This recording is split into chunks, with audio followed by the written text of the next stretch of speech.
Quand je suis arrivé ici, en faisant des études scandinaves, j'étais étonné par les livres que j'ai trouvés ici, par les livres en allemand, en français, qui portaient des tampons de différentes époques.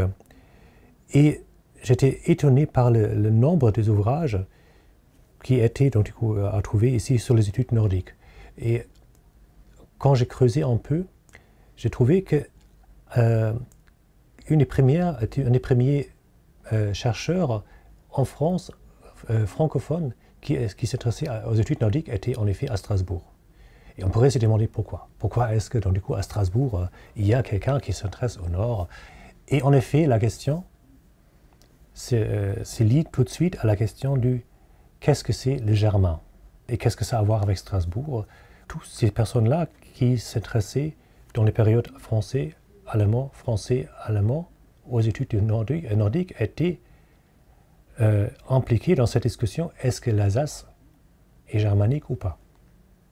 Et c'est ça que je regarde dans mon livre. Donc je regarde comment les sources du Nord, de l'Islande, de la Suède, de la Norvège, de Danemark, interviennent dans ce processus de définir l'Alsace, c'est soit celtique, soit germanique.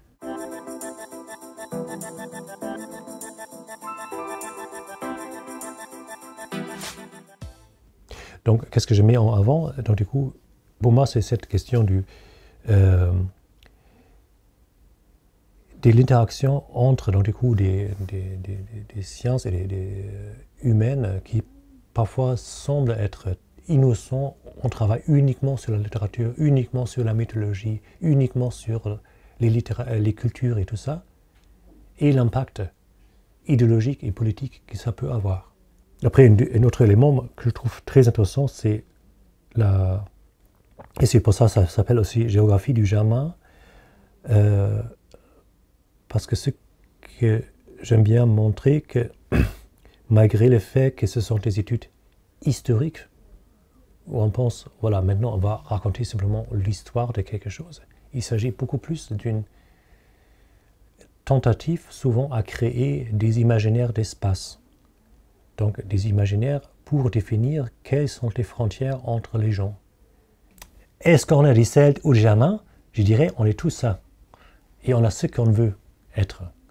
C'est une question aussi beaucoup plus volontaire.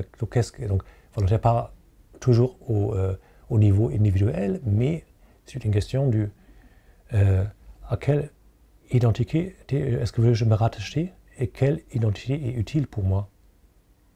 Et on est certainement pas des Germains et pas des Celtes, parce que ces gens-là, ils habitaient ici il y a 2000 ans. Et moi, on est tous un peu différents de ces gens-là.